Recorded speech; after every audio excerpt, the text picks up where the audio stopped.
Right.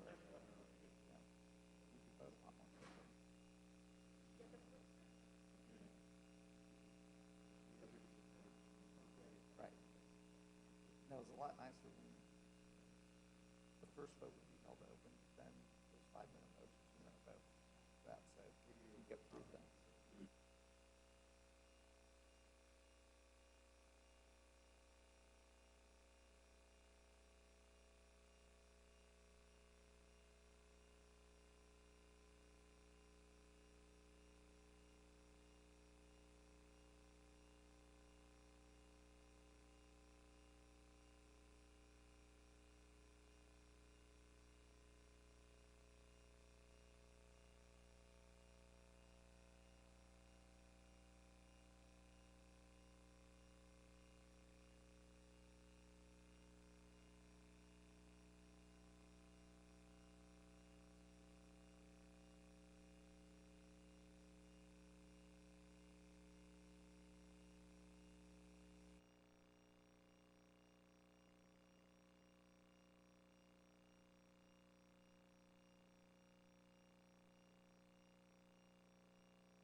The committee will reconvene.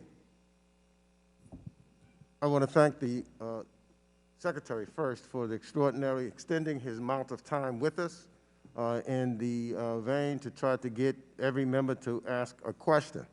I'm going to, without and ask unanimous consent so that we will do 4 more members, 2 on the Democratic side and 2 on the Republican side at 5 minutes, in trying to get other questions in. From that point on, we will try to get every member 3 minutes to ask questions so that we can try to get every member to ask a question at this session. And the Secretary has agreed to stay so that every member has an opportunity to ask a question. Without objection. I now recognize the Chair of the Subcommittee on Asia, the Pacific, Central Asia, and Nonproliferation, Representative Army Bearer of California, for 5 minutes. Thank you, Mr. Chairman, and I echo the congratulations of my colleague, and thank you for your service to our country, Mr. Secretary, and also appreciate the rapidity by which you've come to this subcommittee. There's any number of areas that we could talk about in terms of the region of jurisdiction that my subcommittee has, but I do want to point out a few things and applaud the administration for quick action on the coup in Burma, as well as decisive targeted sanctions. And I think I can say for the subcommittee, as well as the full committee, that in a bilateral way, we stand ready with additional authorities should such be required. Also want to applaud the administration on quick action resolving the burden sharing and special measures agreement with our friends in Korea, as well as a quick early trip to visit our partners in Japan and Korea. The relationship's been challenging, to say the bit, but we need a strong alliance trilaterally as we address the challenges in the region. And lastly, want to recognize the importance of the Quad and the importance that the administration's played on our Quad relationship in the region with Japan, Australia, and India. But I'm a doctor first, and my interests have always been, as a physician, on global health pandemic preparedness. And I appreciate your remarks of last week, as well as in your opening comments, as you lay out the agenda. First, we have to stop COVID-19 and restore and strengthen our global health security. And as such, I really appreciate the early aggressive actions by the President, as well as the administration, to ramp up vaccine production here, to ramp up distribution with the bill that we passed today, the American Rescue Plan. I think we can actually beat the President's domestic goals of making sure every American adult who wants a vaccine is able to, that will have enough doses for them by the end of May. I think we can beat that. What I'd like to talk about a bit is, the global competition that we have with, in terms of influence, watching China go out to the rest of the world and, provide vaccine, watching Russia and the Middle East and elsewhere, and for lack of a better way of talking about it, vaccine diplomacy. I think we'll find ourselves soon in a place where, I appreciate the robust funding we've given the COVAX facility, re-engaging with CEPI and the World Health Organization. But I know in my dialogue with others around the world, they understand that the American companies are, in a transparent way, are producing some of the best and most effective vaccines coming out of Moderna, Pfizer, the Johnson & Johnson vaccine, potentially Novavax and others coming soon. I'd be curious as we start to think about, once we've stopped COVID here domestically, or at least gotten vaccines to the U.S. population, how we're going to directly engage and counter, some of what China is doing in a coercive way, frankly, with what I think is a worse vaccine. Very much appreciate that. And as you noted, of course, we did join COVAX. We're contributing significant resources, $2 billion initially, with additional resources to come. Again, thanks to Congress for that as well. But 2 things. Of course, we have to make sure that every American is vaccinated, and that is our #1 priority. That is job one. As we're doing that, we're looking at ways to accelerate access to vaccines around the world. As we discussed a little bit earlier, It's in our national interest, our national security interest, to do that, because as long as the virus is replicating, it's mutating. As long as it's mutating, it could come back to bite us. So we have a strong interest in doing that. And of course, if a big chunk of the rest of the world is not vaccinated and their economies continue to suffer, there's human suffering that goes with that, but there's also an economic deficit for us because we lose partners. So we have a real interest in doing that. I think you'll see, including you referenced the Quad, the United States, India, Australia, Japan, working together. We have a Quad summit meeting on Friday with President Biden, and I expect we'll see something on vaccines coming out of that summit.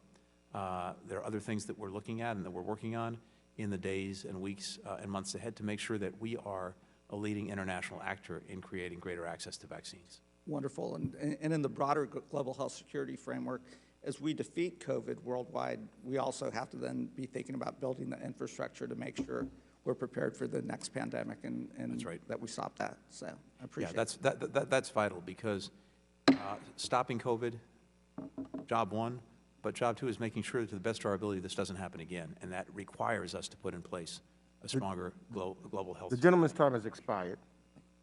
I now recognize the vice-ranking member of the full committee, Representative Ann Wagner of Missouri, for 5 minutes.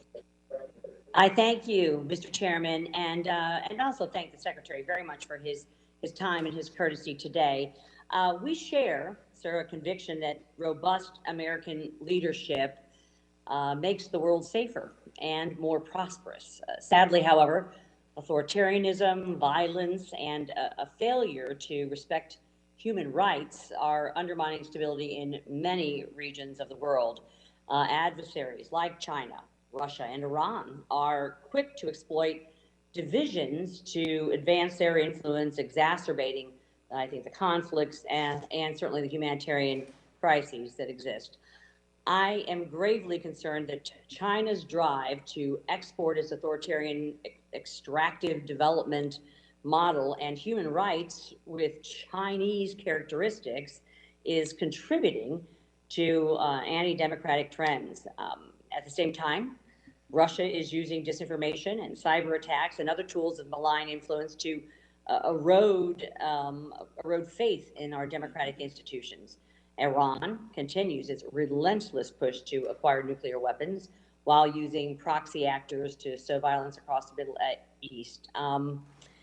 Secretary Blinken, I am hopeful that you will work with us here in Congress to hold malign states accountable for their destabilization and destabilizing activities. Our partners want, and I think they need us all to remain engaged. I also, as my colleague just mentioned, am concerned of China's use of vaccine diplomacy, again, to trade access to COVID vaccines for expanded influence in target countries. I think China is even incorporating these efforts into its predatory Belt and Road initiatives. China, Russia, and Iran, sir, also are working to spread false news regarding the origins of COVID-19 and I think diminish confidence in U.S. developed vaccines.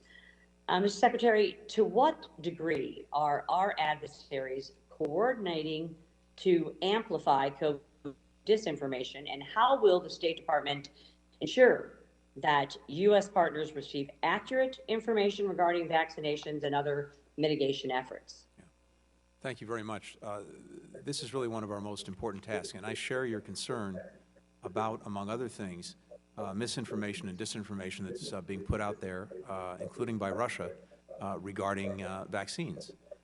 This is incredibly dangerous, besides being incredibly wrong, and ultimately incredibly self-defeating for the countries that are engaged in this, because, as we were discussing, they're not going to be fully safe either until the bulk of the world is vaccinated. And if they're undertaking efforts to cast doubt and sow doubt about vaccines, ultimately that's going to harm them as well as everyone else. So we're going to be standing up strongly, speaking out clearly when we see this, and we're pushing back strongly against it. Beyond that, we're trying to make sure that the State Department itself is effectively resourced and focused on pushing back against misinformation and disinformation, whatever its source. We have some tools that we've stood up in recent years, including the Global Engagement Center, that I think are very valuable in undertaking that effort. But we need, I think, additional support, additional resources, and I think we need to have close consultations and conversations with Congress, because I think there are lots of good ideas out there about how we can do this even more effectively, and I'd welcome being able to talk about that with you. Great, and I'm very interested in visiting with you about that. Let me ask another quick question. Over the last several months, sir, we've seen an astonishing proliferation of cyber attacks on U.S.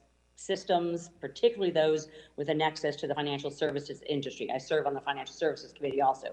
Cyberspace is a key domain for China and Russia. States that believe cyber warfare allows them to compete asymmetrically with the U.S. Considering the scale and severity of the recent attacks, how should U.S. policy change to reverse this trend, sir? Well, in the first instance, we have to elevate this as an imperative across the government, and we're working on doing that. We've got to strengthen our capabilities. We have to strengthen our readiness. We have to strengthen our resilience, and there is a lot of work that's going into that. The State Department itself needs to be playing a lead role in organizing and galvanizing other countries in terms of their own readiness and their own resilience, but also trying to establish much stronger and enforced norms when it comes to behavior in the cyber realm. So this is something we're getting stood up and resourced to do.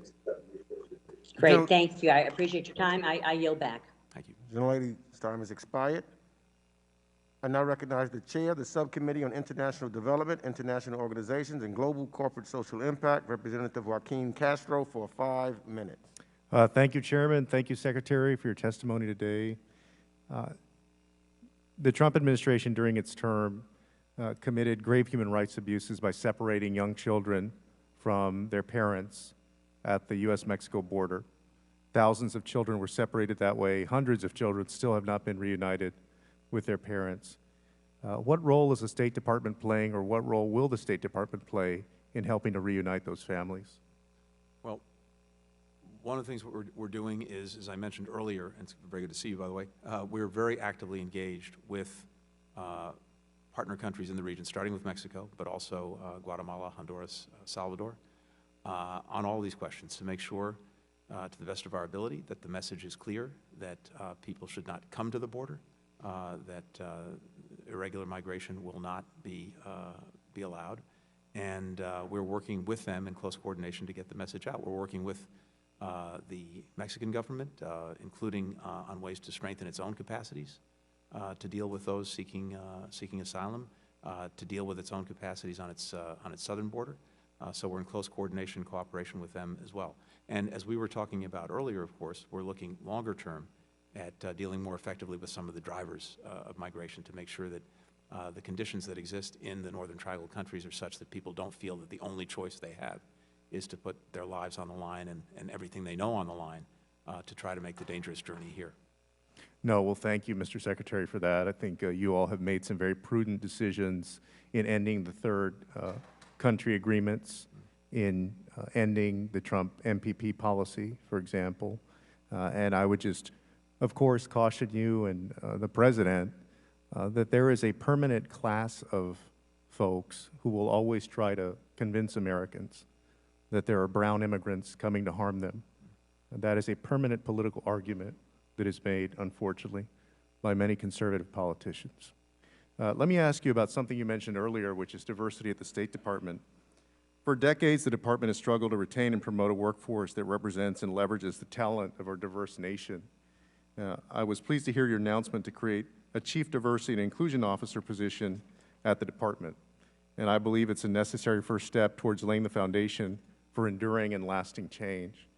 It's important to make sure that the position has the authorities and mandate to make meaningful progress. And in that context, I would mention also that Latinos are the most underrepresented group in the federal government. 18.5% of the population, 8.6% of the federal workforce, and 7% of the State Department, and an even smaller share of the senior ranks. So my question on this position is, how will you ensure the position is sufficiently resourced, supported, and empowered to be effective? Thank you. First and foremost, the Chief Diversity and Inclusion Officer will report directly to the Secretary of State. In and of itself, I think that will give that person in that position significant authority to make sure that we are actually making meaningful progress when it comes to diversity and inclusion. Second, that office is going to have a staff. It's not going to be just one person. Third, I've insisted on real accountability across the department, including the Secretary of State. And so we're going to have transparency on numbers, on assessments of what's working and what's not working. And again, as we were talking about a little bit earlier, we're focused on recruitment, but that is insufficient. We're focused on retention, because it's not enough that people come through the doors of C Street. We have to make sure that we have an environment and a culture that encourages them to stay and make their careers there. So we're working on that across the board. And then, as I said earlier, we're also very focused on making sure that well before anyone gets to C Street, we've opened eyes to the possibilities and prospects of having a career at the State Department in foreign policy and working for our country. Well, thank you for creating this new position, and please let us know how we can be helpful and support the department and that person in their work. Appreciate it. Thank you. I yield back, Chair. Mr. Castro yields back. I now recognize the representative from Florida, Mr. Brian Mass, for 5 minutes. Thank you, Mr. Chairman. Thank you, Mr. Secretary, for being here. I want to ask a couple questions, terrorism-related, Middle East, Israel, a few other things if we Sure. get to it. I just want to start with this. My show's on. I'm not sure if it's not picking me up, but it does show on. Try to speak a little louder for you if it's not picking me up. Thank you. Hamas, Palestinian Islamic Jihad, designated terrorist organization back in '97. Safe to assume you plan to uphold that as a designation? Yes. In that, can you speak to how we might work together, the State Department, Congress, to also remove the material supports for designated terrorist organizations like the Palestinian Islamic Jihad and Hamas and others? How might we eliminate that? Well, first, I welcome the opportunity just to work together across the board on those issues, and we're very open to ideas that Congress has and trying to work together to make sure we're being as effective as possible in combating terrorism across the board, and particularly in making sure we're doing everything we can to deny groups the resources that they need to continue doing their work. We have, I think, some very good authorities given to us over the years by Congress, and we'll make sure that we use them. But we also look to other ideas for how we can move forward in upholding that effort.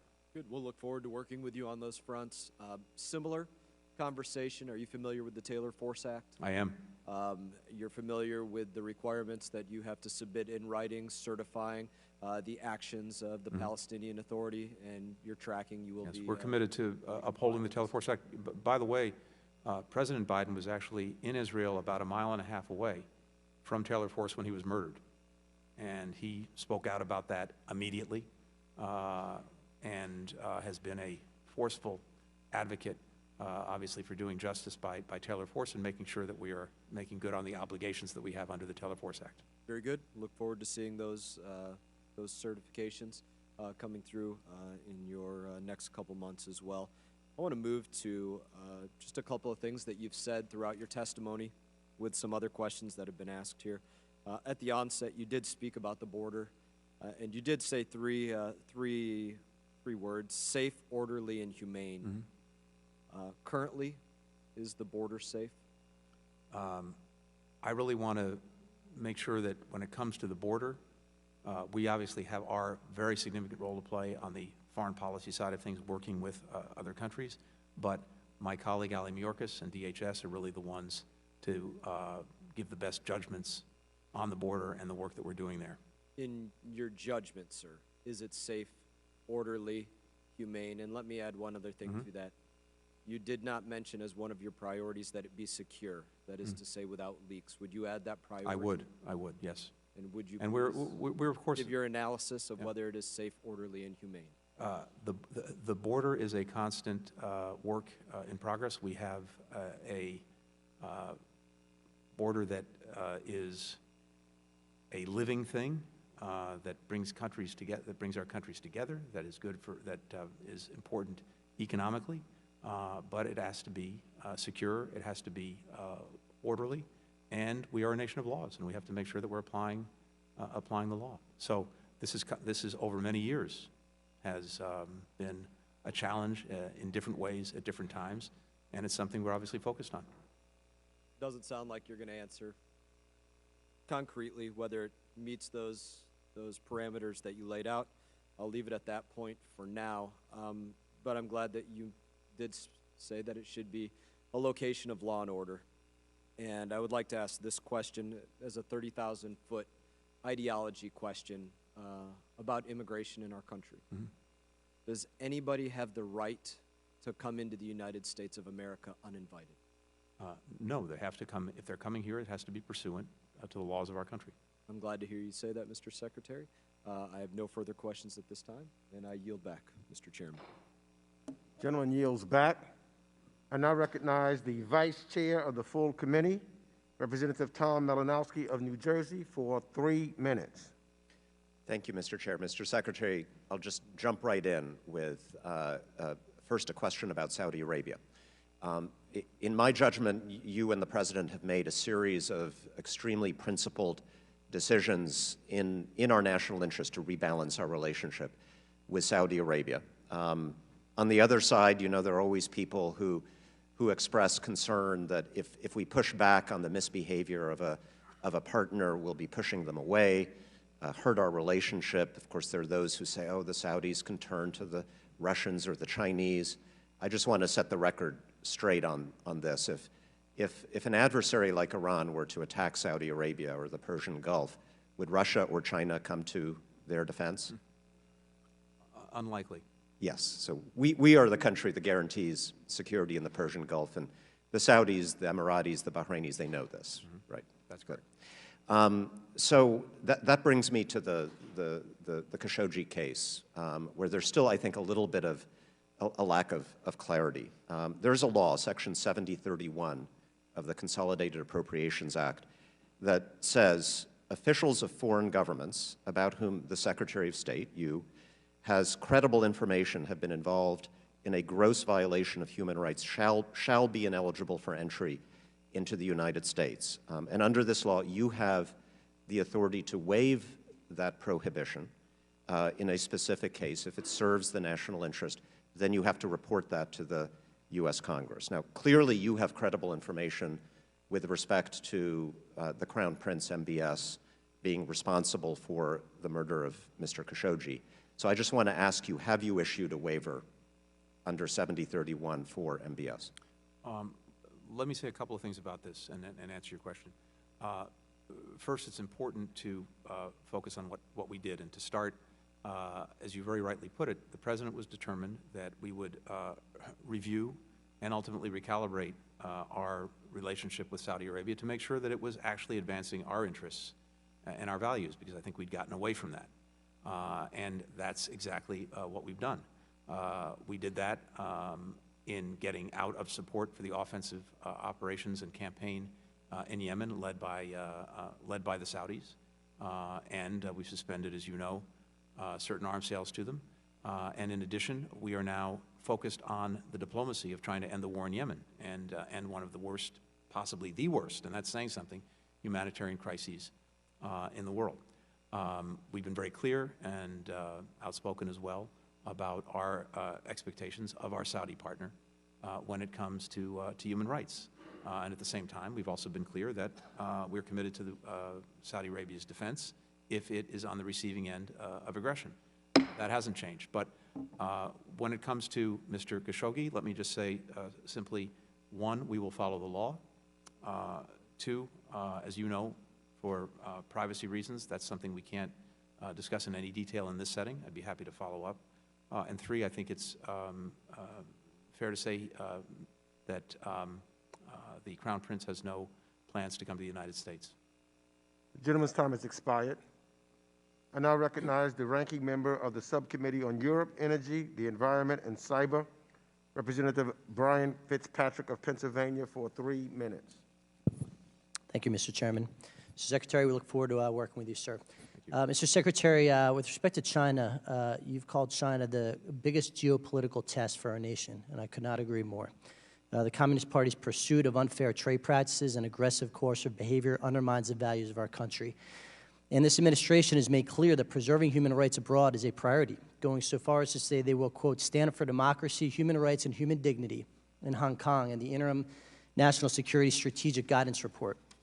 So my question, sir, with regard to Hong Kong, what line would China need to cross for the United States to get involved and defend the people of Hong Kong? Or to state another way, what does the State Department consider to be a hostile act?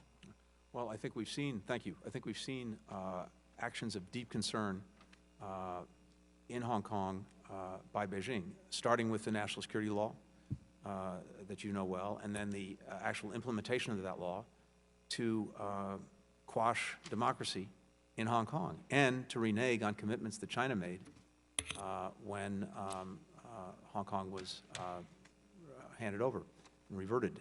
And it's those principles, those commitments, I think have been clearly and egregiously violated. And this is something that we have not only spoken out about, but also are taking action on. And I think there are a series of things that we've done, the previous administration did as well, and that we need to continue to follow through on.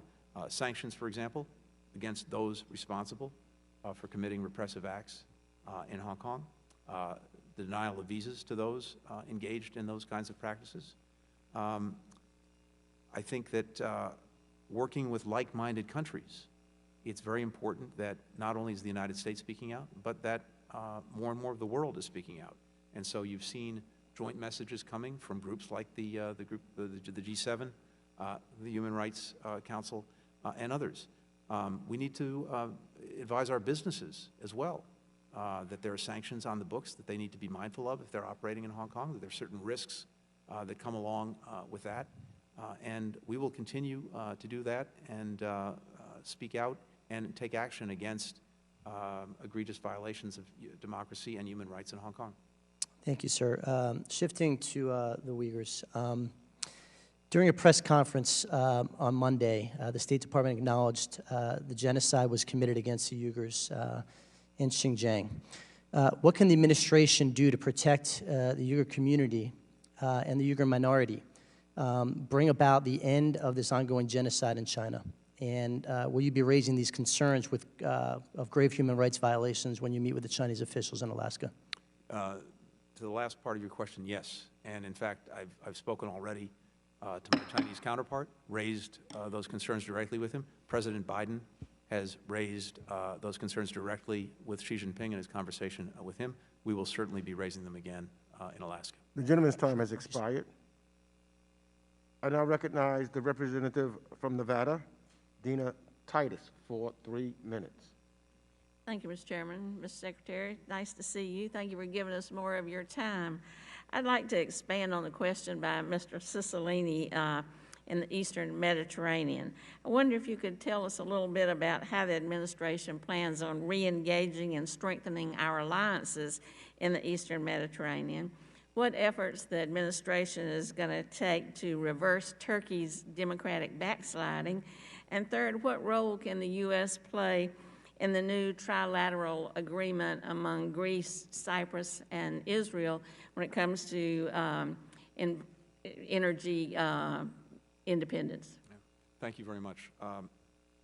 We've looked with real concern over the last, certainly the last year, and of course more recently as the administration's been in office, at some of the actions taken in the Eastern Mediterranean, particularly by Turkey, in terms of the exercise of various claims, whether it is to territory, maritime areas, or energy resources. And it is very important that the United States stand up for and be engaged in advancing the stability and sovereignty and territorial integrity of all parties in the Eastern Med. And insist that any disputes that arise are resolved peacefully, diplomatically, not militarily, and certainly not through provocative actions.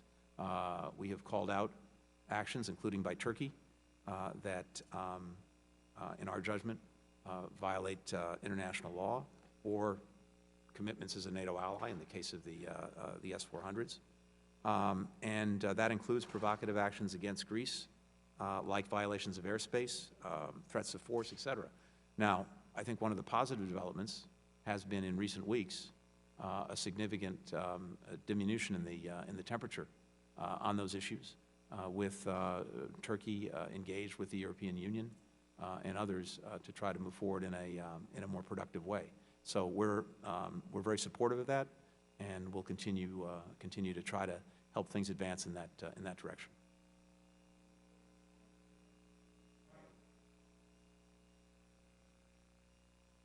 Do you see us playing a role in the new, I think it's called the Euro-Asia Connector, that agreement, to any role that the U.S. can play? We'll certainly look to see if there's a productive role that we can play in that or any other arrangements, and certainly as well when it comes to energy and when it comes to diversifying supplies, diversifying routes. This is something that advances our own security and advances the security of other countries, including partner countries, so we'll always look at whether we can play a productive role.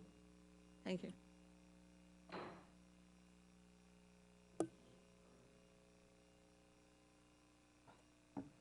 Gentlelady's time has expired.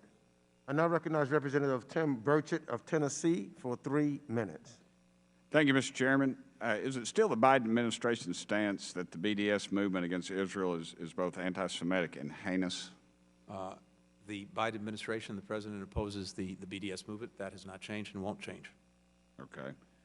And I'm also concerned that you recently removed Ansarallah and the Houthis from the State Department Foreign Terrorist Organization list. And I think you might have stated this earlier, but will you commit right here to removing Hamas, Palestine, Islamic Jihad, and the Popular Front for the Liberation of Palestine, the PFLP, General Command, and the Palestine Liberation Front from the list? First, when it comes to the Houthis, just to be very clear, we see them as a bad actor that has tried to overrun Yemen, interrupted a peace effort, and led by the United Nations, committed acts of aggression against Saudi Arabia, as well as atrocities of one kind or another in Yemen itself, and of course have helped create an environment where we have the worst humanitarian crisis in the world right now. And that's precisely why we took the action we did in terms of lifting the designation on the entity itself. We continue to have designations against individual Houthi leaders, including some that we've imposed recently, but we wanted to make sure that nothing that the United States was doing made the provision of humanitarian assistance to Yemen even more difficult than it already is, and it was our judgment that the designation of the group was having that effect.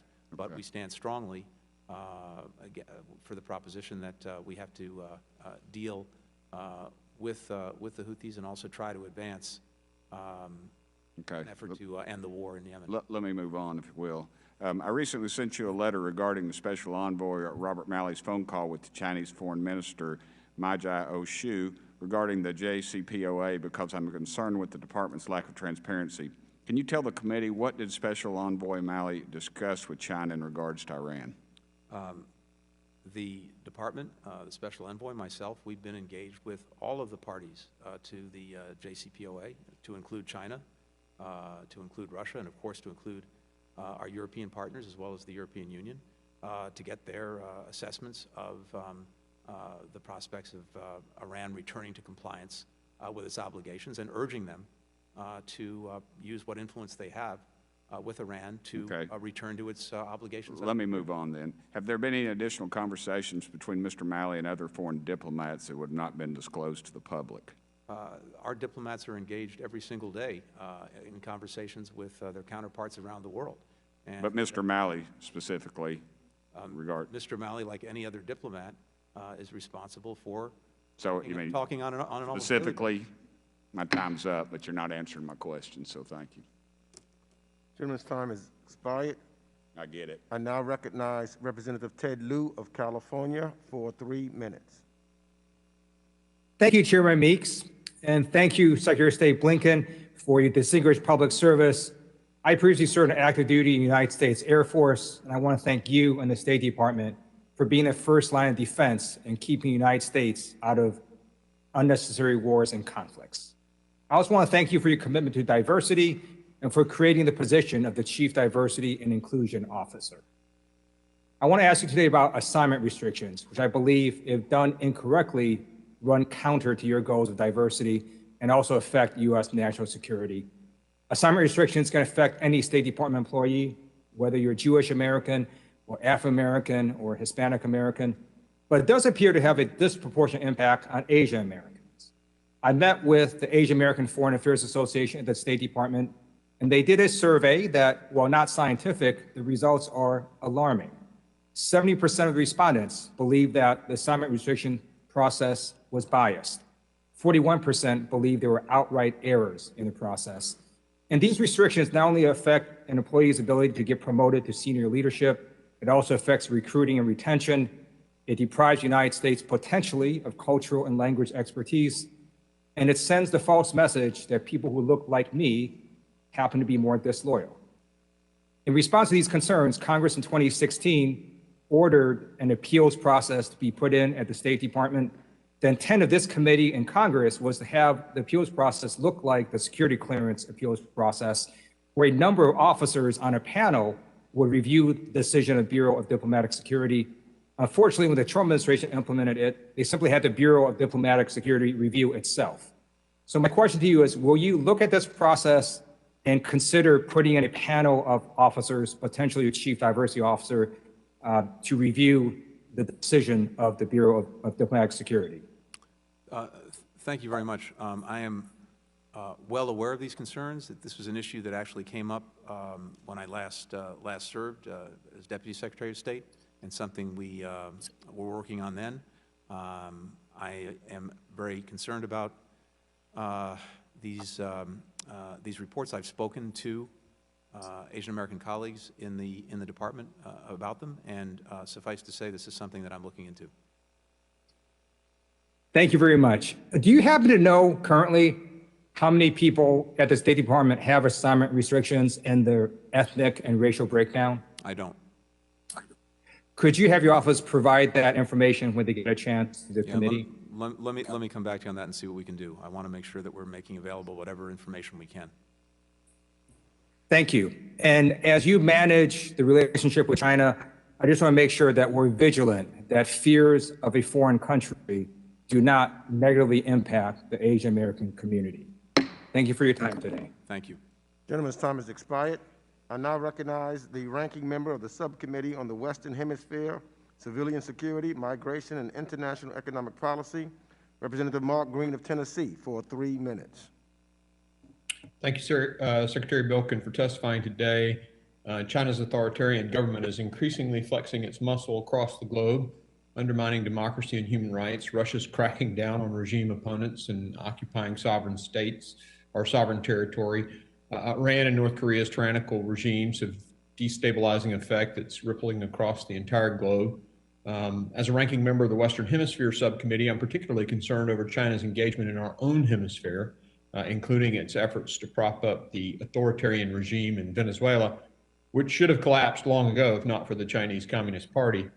I also see an incredible opportunity for a win-win-win in Latin America. First, China's commodity boom drove up the value of Latin American currencies and made manufacturing in Latin America very difficult. It was actually cheaper for them to buy from China instead of from themselves.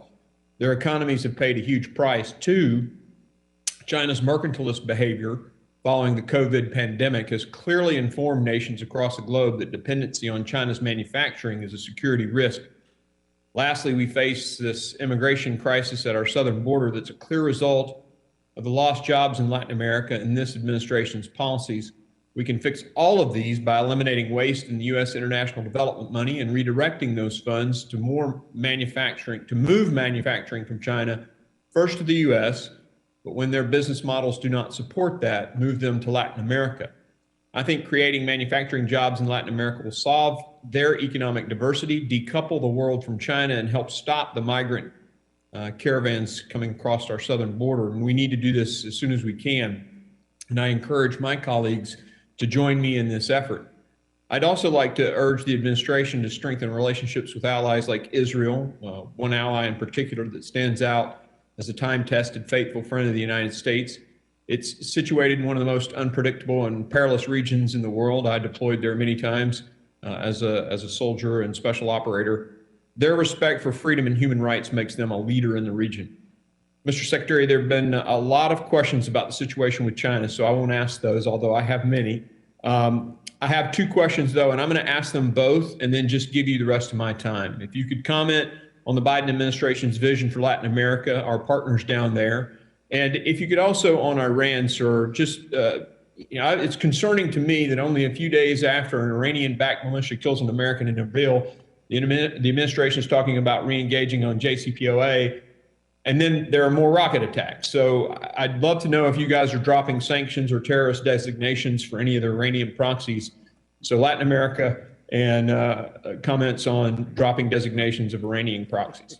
Thank you. I appreciate both questions. I'll try to be quick. I think the idea that you just mentioned on Latin America is a really interesting one and something we should look at. I just happened to, if I could, do I have 30 seconds to respond? 30 seconds. Thank you. Do honor the question. One of the interesting tools that we have, again, thanks to Congress, as you know, is something called the Development Finance Corporation. The Secretary of State happens to chair the board, and I chaired it just yesterday. And there are real opportunities to leverage the private sector, which is our greatest competitive advantage, in making the right kinds of investments, including in infrastructure, in our own hemisphere. So that's something we should look at, and I think there's good work to be done. The gentleman's time has expired. I'd love to work with you too on that, sir. Thank you, Mr. Chairman. Thank you. I now recognize the Representative Susan Weil of Pennsylvania for 3 minutes. Thank you very much, Mr. Chair. And thank you, Secretary Blinken, for being here. It's a pleasure to be with you today, even though it's virtually. I've got concerns about our trade relationships with the EU. And what I'd like to talk about, or have you talk about, is from the State Department's perspective, as the new administration seeks to strengthen the transatlantic relationship across a wide range of diplomatic, national security, and economic areas. Excuse me. Do you view the need to restore and expand our role as the EU's largest trading partner as a priority for our economic and national security? And in your estimation, what are the main challenges for expanding that trade relationship over the next 4 years? In short, yes, the EU is a leading partner for the United States. It's a partner of first resort, not last resort. And I think across the board, whether it comes to trade or whether it comes to security issues, diplomatic issues, you name it, our engagement with the EU is both extremely important and something we're going to place a real priority on. I had the opportunity, I was invited by the EU to speak to all of the foreign ministers just a couple of weeks into my tenure, and I look forward to doing more of that as we go forward, because they're in so many areas. We complement each other, and we are force multipliers for each other. I do think we need to try to do our best to get our trade and economic house in order and work through in a collegial way that befits allies and partners some of the issues and disputes that divide us, and we're committed to doing that. As I said earlier, I'm very much looking forward to having my colleague, the new U.S. Trade Representative, on the field, hopefully very soon, to start working on some of those issues. And I don't know, I can't see the timer, but if I have any more time, do you just want to identify what you think the main to expanding that relationship? Well, I think in the first instance, showing up is going to make a difference. We intend to do that. But second, I think the challenges are the ones that you've alluded to, which is there are some enduring and some more recent trade disputes that we have to work through. I think we have differences of approach on a number of important issues that we'll have to work through, including some aspects of cyber policy, taxation, et cetera. But all of these things are eminently workable, and it's necessary for us to try to work through them together. Thank you so much. I yield back, Mr. Chairman. The representative yields back. I now recognize the Representative Andy Barr of Kentucky for 3 minutes. Thank you, Mr. Chairman, and Secretary Blinken, congratulations on your confirmation and for your service to our country. You identified as the administration's top priorities strengthening global health security, and also identified managing our relationship with China as your top priorities. I applaud the administration for identifying those priorities, but it's precisely why I'm so dismayed by the President's decision on January 21st to rejoin the World Health Organization, an international organization that was a co-conspirator in covering up the COVID-19 outbreak in Wuhan, parroting the CCP's propaganda and disinformation, leading to millions of deaths worldwide. Secretary, how does rejoining an organization that aided and abetted China's cover-up strengthen global health security, and how does this not send the very regrettable signal, as you head to Alaska next week to meet with your Chinese counterparts, that this administration simply is not serious about holding the CCP accountable? I think the answer to that is straightforward. Our prospects for reforming the World Health Organization, which very much needs it, I agree with you, are much better served if we're in the room and at the table than outside the room. Yeah, When we pull out, China fills in. And when we pulled out of the WHO, who is then in a position to better dominate it? China. Well, we were in the World Health Organization before the outbreak of the pandemic, and I understand the administration's position on this and the UN Human Rights Council on engagement. I get it. But I do think it does send a mixed message, and when you head to Anchorage, I would urge you to not let them misinterpret that as weakness. And I don't say that you're weak, but I'm just saying that could be perceived as a position of weakness and appeasement. I think that the administration is going to have a difficult time when you're across the table from a member of the Politburo on that point. On the Human Rights Council, on February 8th, you announced that the U.S. was rejoining the UN Human Rights Council. As you know, this is a council with China that you admit is committing genocide, authoritarian and communist regimes like Cuba, Russia. Since its founding in 2006, the Human Rights Council has not passed a single resolution condemning any of these countries. Meanwhile, Israel has been the target of 90 separate condemnations. Mr. Secretary, how does rejoining the Human Rights Council and legitimizing the council, which is a platform for Chinese Communist Party propaganda, how in the world does that in any way hold China accountable? I guess two things. One, I share your concerns, as we discussed a little bit earlier, about the Council, about its unfairly singling out Israel. When we were a member of the Council, we managed to turn off a lot of those efforts. When we were outside the Council, no one was there to do it. So we're much more effective when we're there. Similarly on China, again, I agree with you, but it's interesting. This is the one area where the Council actually has put the spotlight on China's human rights. My time has expired, but we want to hear the plan when you re-engage. The gentleman's time has expired. I yield back. I now recognize Representative Dean Phillips of Minnesota for 3 minutes. Thank you, Mr. Chairman, and a heartfelt welcome, Mr. Secretary. Let me start by celebrating your support of the creation of a special envoy for the Horn of Africa. I support that as well. You know better than anybody here that I think special envoys are most effective when they have a limited mandate and they're empowered by their Secretary of State. So with that in mind, can you just speak very quickly, if you would, about how you envision that operating, that mandate, and how it works into your overall plan for the Horn of Africa? Well, simply put, we need a senior person who is going to be focused full-time on the challenges that we're seeing in the Horn of Africa, but particularly when it comes to the very challenging situation in Tigray and Ethiopia, but also challenges with regard to the Grand Renaissance Dam, also, or for that matter, when it comes to Sudan and Ethiopia. So we want to make sure that we have our resources dedicated to focusing on that at a senior level in a sustained way. And I hope we're able to move forward on that in the weeks ahead. Okay, wonderful. I want to speak about misinformation, disinformation as well, too. I know you've covered a little bit of it, but we all witnessed, many of us in the very room, in fact, in the House chamber, how disinformation can affect our country, how susceptible we are, our whole democracy, not to mention the entire free world.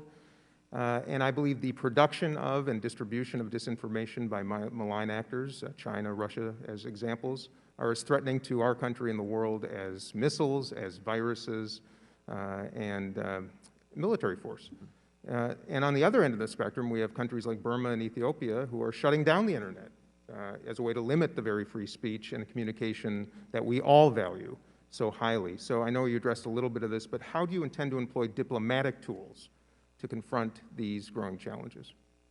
One of the responsibilities that the department has, and again, it's an area we're going to spend a lot of time and focus on and resources on, is leading the effort around the world on, among other things, setting the norms and standards for conduct in cyberspace, including when it comes to misinformation and disinformation. So we are, I think, going to strengthen and augment our efforts in that area and actually exert American leadership. One of the challenges I think that we face broadly, and misinformation and disinformation comes into play here, is that increasingly we see a division in the world between technologically sophisticated democracies and technologically sophisticated autocracies. And we need to make sure that the technologically sophisticated democracies are actually working together, standing together to build better defenses, better resilience, but also to take on those countries that are abusing cyberspace, including with misinformation and disinformation. So we'll be organized to do that. Just before my time expires, you mentioned earlier you might need more support to these ends. Can you share with us? What gentleman's time has expired. We look forward to sending forward the budget and hope we get support for it. Touche. Thank you. I now recognize Representative Greg Stubbe from Florida for 3 minutes. Thank you, Mr. Chairman. The South Korean Foreign Ministry announced that $7 billion in Iranian assets frozen in 2 South Korean banks due to the U.S. sanctions since September of 2019 would be released to Iran following, quote, consultations with the Biden administration. The Jerusalem Post called the $7 billion score, quote, another win for Iran under the new U.S. administration. Tehran has also been wringing concessions from Europe as well as the IAEA, while simultaneously using proxies in Iraq and Yemen to attack U.S. partners and allies. Bloomberg News reported that Iran is seeking to unfreeze additional funds held in Japan, Iraq, and Oman. Iran has been spending incredible amounts on developing new weapons, setting up missile launch sites to threaten the Persian Gulf, enriching uranium, and supporting its terrorist proxies in theaters like Yemen and Iraq, squandering billions of dollars that could have been spent on humanitarian supplies with the sanctions imposed by the Trump administration. The United States should not be lifting sanctions on the world's #1 state sponsor of terrorism. And more importantly, the American people should not be finding out about it from foreign media outlets instead of our own government. So my question, Mr. Secretary, is why in the world would the Biden administration release billions of dollars to Iran? We're not. The report is incorrect. So we're not releasing any money? We are not. And there's no intention in the future to release any money? As we've said, if Iran comes back into compliance with its obligations under the nuclear agreement, we would do the same thing.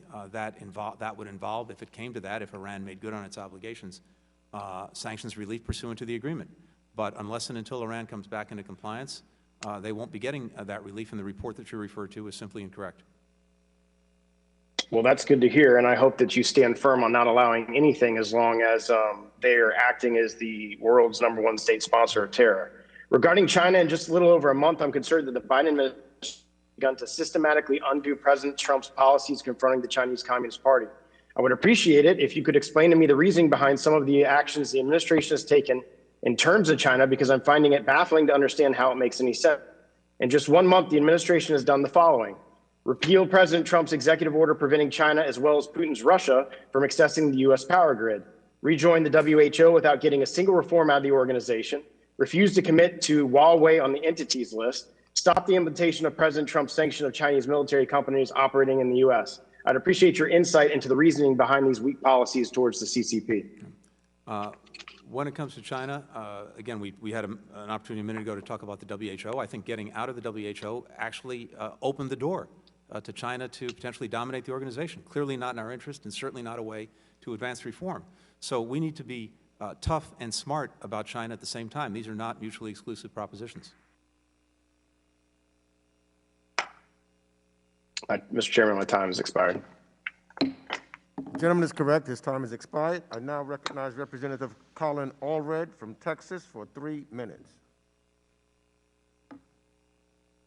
Well, thank you, Mr. Chairman, and thank you, Secretary Blinken, for your incredible generosity with your time today. I think it says a lot about getting off on the right foot of working with the Congress, and we certainly appreciate it. I want to talk to you about Afghanistan. I was there the November before last, visiting our troops over Thanksgiving, met with some of the rising military leaders in the Afghan military, had a lot of respect for them, and I think they were doing a good job, recognized some of the challenges with the government. You are, of course, aware of the February 2020 agreement that the Trump administration put in place with the Afghan government and the Taliban, with troop withdrawals coming up here in May of this year. And I understand that you're doing a review of that agreement and of the compliance on the Taliban side with the things that they were supposed to do. I wonder if you could give us some information on the status of that review, whether you anticipate delays or changes to the timeline, and just generally how you see us working to kind of thread this needle between trying to bring together these two disparate entities, given their historic and long-standing conflicts with one another. Thank you. You're right. It is under review. I don't want to prejudge the outcome of that review. There haven't been any decisions made yet on force posture when it comes to May 1st. But as we're doing the review, we are also pressing ahead with a diplomatic effort to try to drive the two parties to negotiate and to put in place agreements that would be the foundation for a just and durable peace in Afghanistan. And that, of course, is a very tall order, but one that we're working on, and especially enlisting others into the effort, because as we were discussing a little bit earlier, neighboring countries have a huge stake in Afghanistan, not being a terrain for civil war that spills over the borders, and they have influence with various parties. So we're engaging them, we're engaging the United Nations and others to try to move the parties to a meaningful negotiation, even as we're looking very hard at the obligations the Taliban has made in the agreement that you referenced, particularly with regard to not supporting terrorist groups that could strike the United States, and reducing violence. So all of that is going on at the same time. And of course, when we do make decisions following the review, we'll be in full consultation with you on that. Well, thank you, and I appreciate the commitment on consultation as well. This is obviously our longest-standing military conflict at this point, and we appreciate your efforts to have a multilateral approach to this. And Mr. Chairman, with that, I'll yield back. Gentleman's time has expired. I now recognize Representative Dan Muser of Pennsylvania for 3 minutes. Thank you, Mr. Chairman. Thank you, Mr. Secretary. Appreciate you being with us here today. So I know you answered a couple of questions related to Iran. Iran is the largest state sponsor of terrorism in the world, and it's certainly an important issue. President Obama, years back, stated how the Iran deal did not resolve all problems.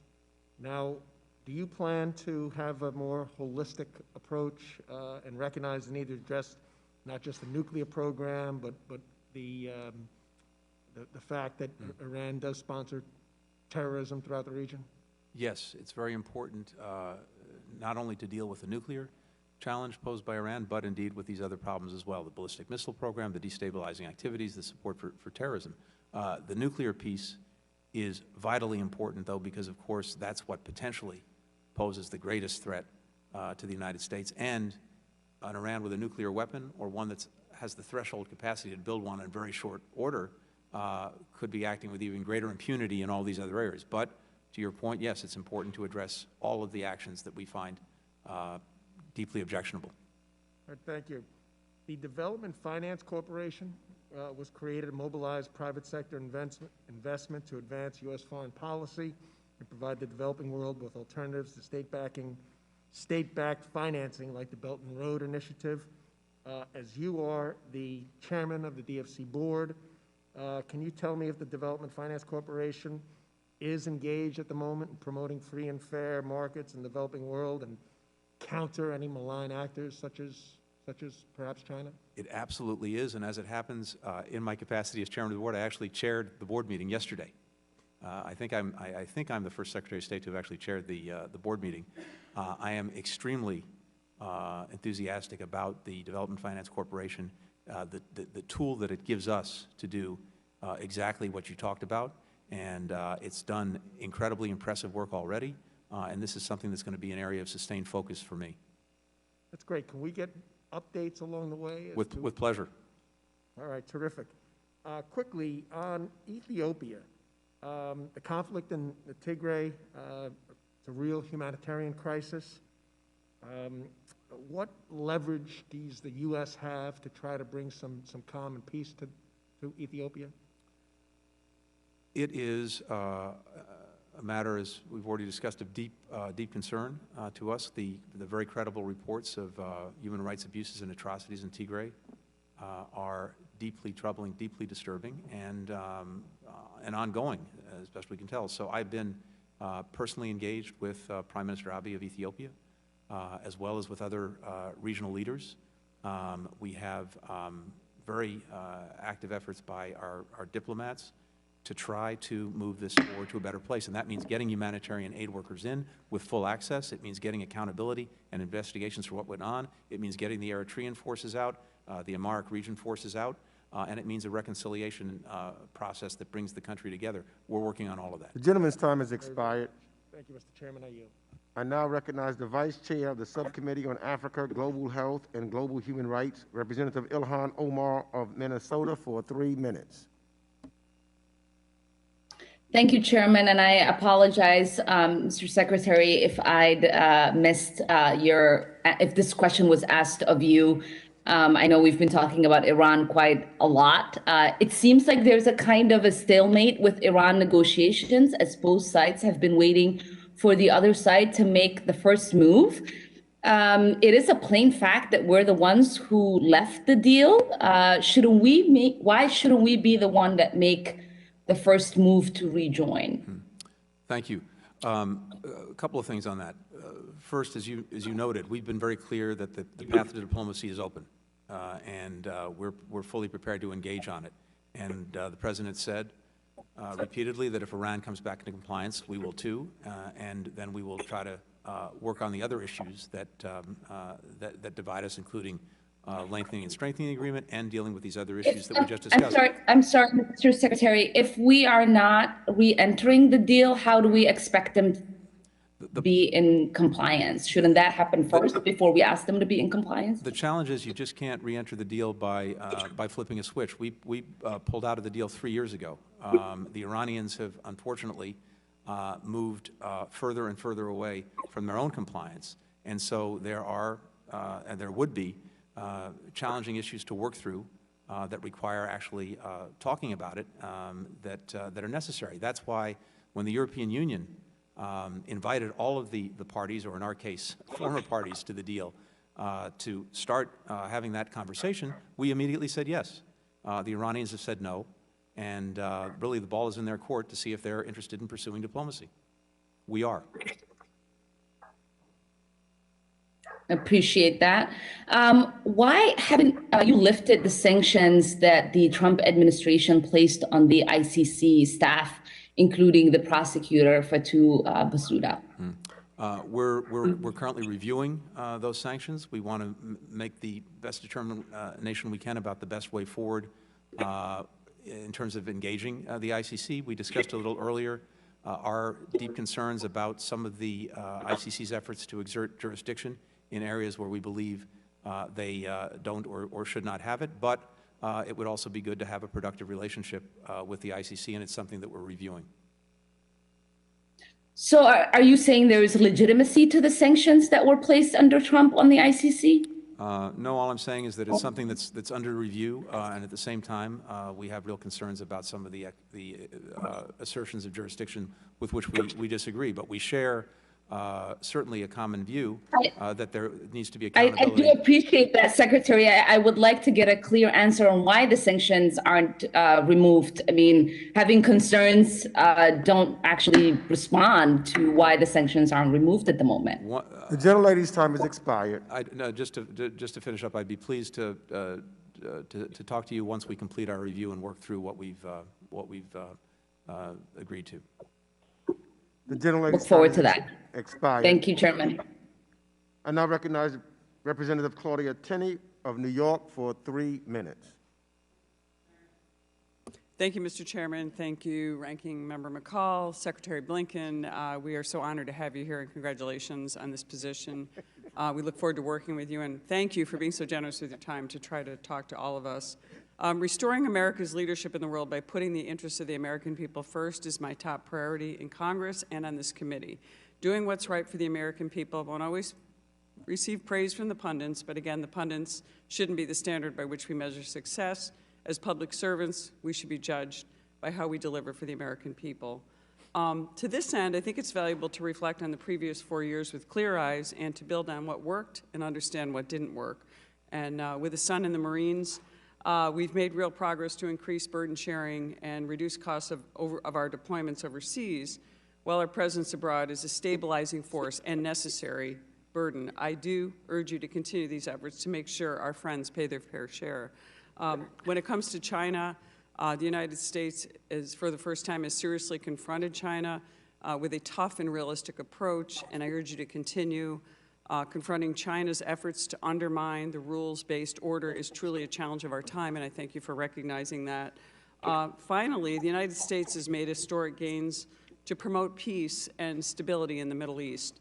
This success stemmed first from credibly confronting the threat posed by Iran, but also from building trust with our partners in the region through frank discussions and meaningful collaboration. I know you'll continue with this approach. I want to get to my first question, which actually has to do with Iran. And the Iranian-backed Houthis continue to behave like a terrorist organization. They repeatedly attack our partners in the Gulf, proliferate deadly weapons, collude with Iran, and target civilians. Iran has spent hundreds of millions of dollars assisting the Houthis in Yemen. Tehran's provision of aid to the Houthis has expanded and intensified this tragic conflict. Just days ago, the Houthis claimed another attack on a major Saudi oil port on the Persian Gulf with drones and missiles. Can you confirm whether this attack was launched from Yemen or was it launched from elsewhere in the region, such as maybe from Iraq or even Iran? I'm not sure that I can get into that in this setting. I'd be happy to follow up with you. Thank you. I appreciate that. I understand it might be sensitive. And the next, I had 100 questions for you, but one real urgent issue I have with you is I represent Utica, New York, which is home to thousands of refugees, but particularly 4,000 Burmese refugees. And I welcome the administration's targeted sanction measures, but recognize the Burmese people continue to suffer. We simply must do more to continue to stand with the people of Burma in their quest for democracy and freedom, development, peace. Last month, I sent you a letter. I would love to be able to set up a briefing with you or your staff to talk further about this issue if that's possible. I welcome doing that. Thank you so much. The gentlelady's time has Thank you, sir. expired.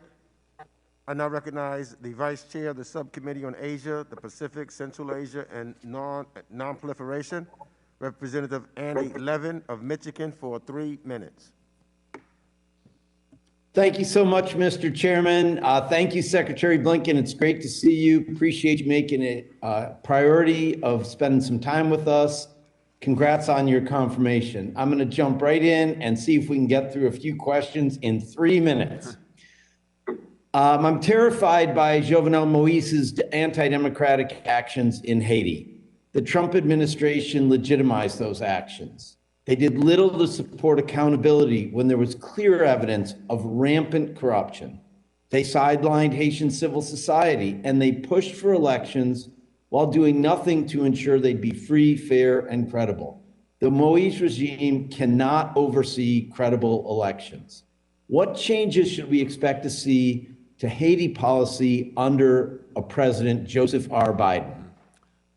Something that we're very actively looking at. I share your concern about some of the authoritarian and undemocratic actions that we've seen, particularly this irregular rule by decree and decrees getting into the heart of Haitian democratic institutions.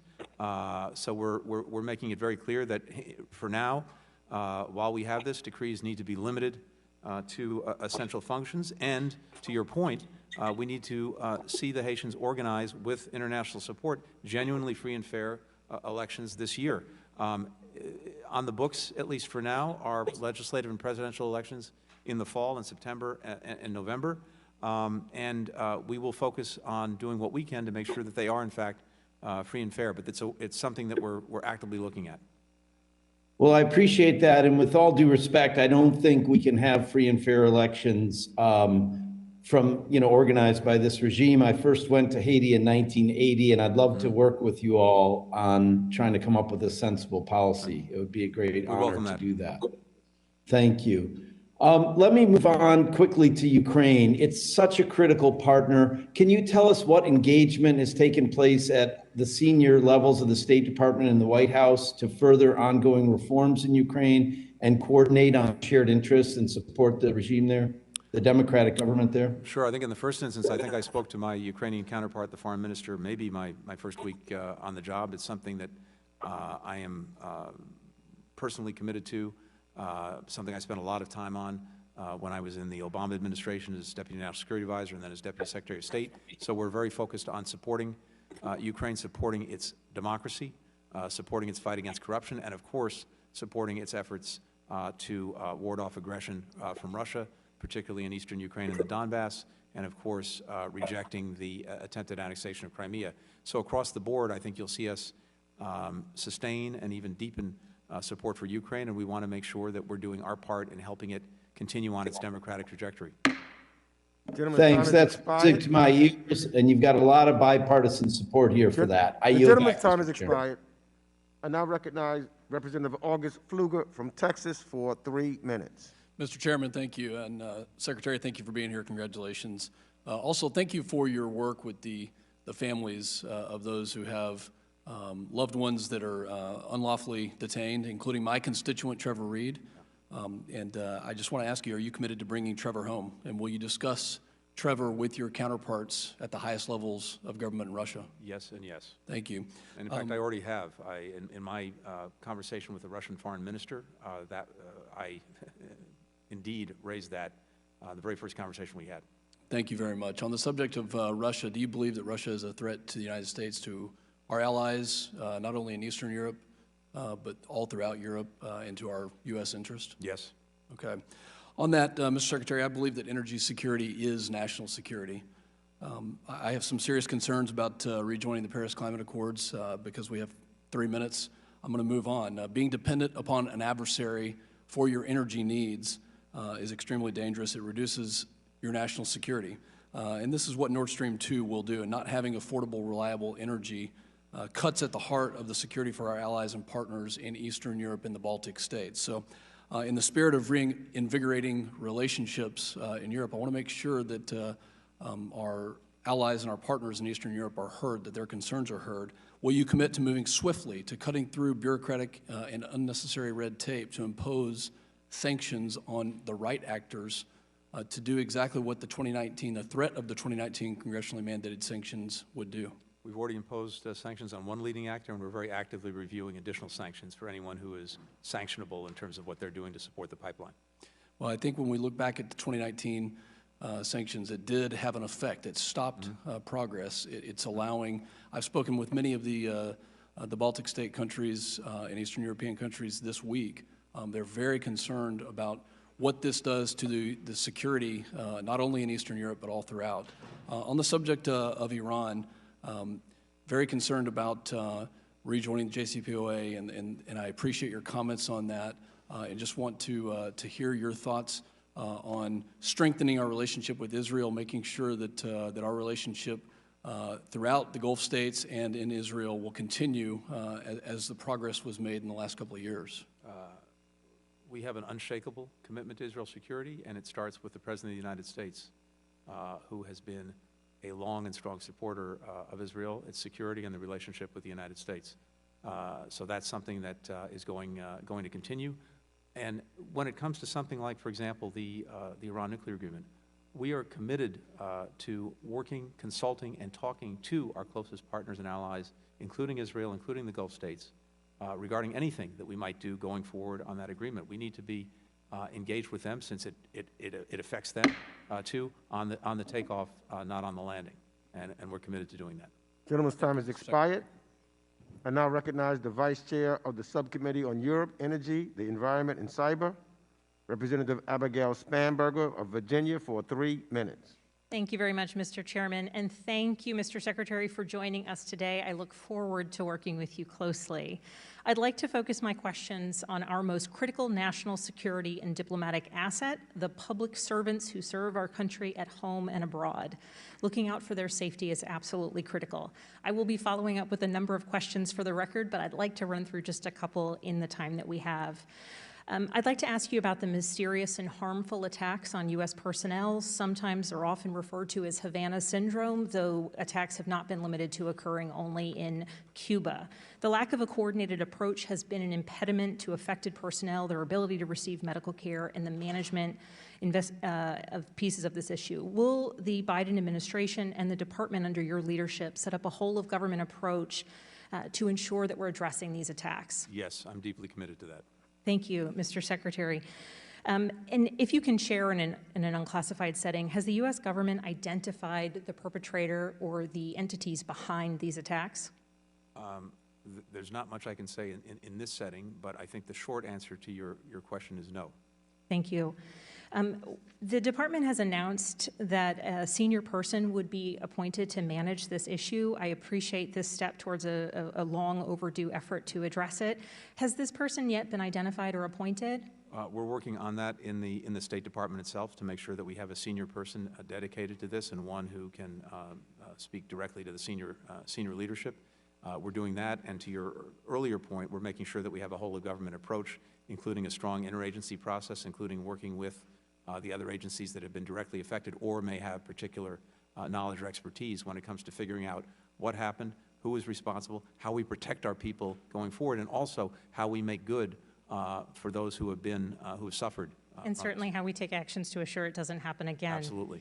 As a Virginian, and so many of those who serve in the department are residents of either our district or neighboring districts, I do want to raise the issue related to COVID-19 vaccinations and my hope that the department is moving expeditiously to ensure the safety, particularly of personnel serving overseas.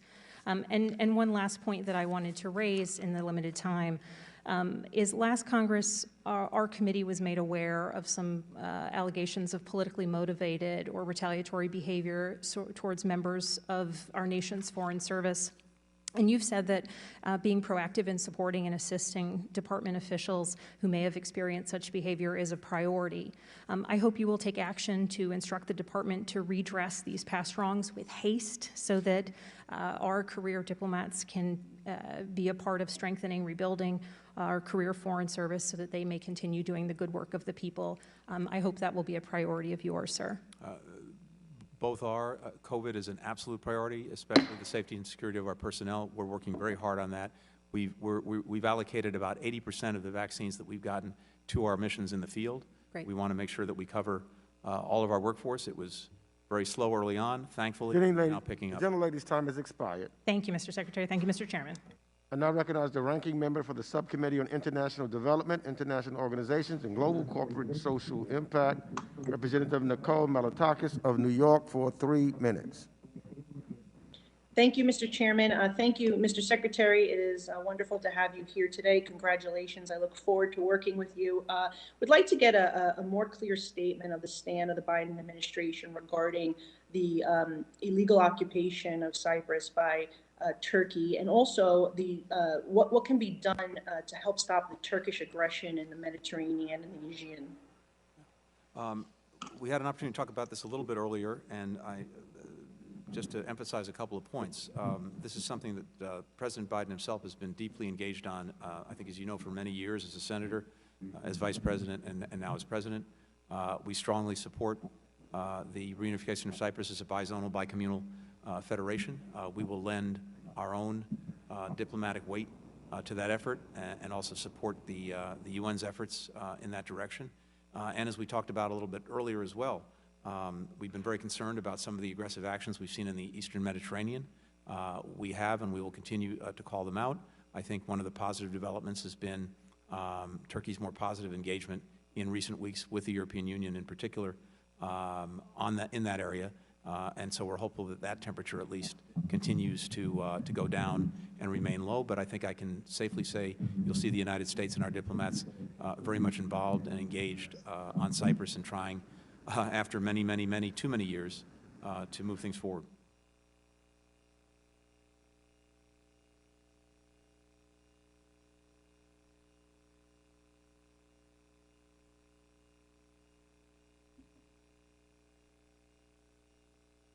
Does the gentlelady yield?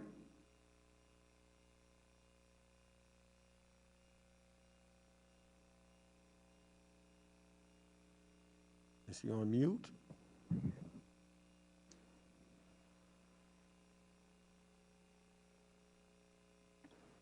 Mr. Chairman, are you able to hear me? I hear you now. Go right ahead.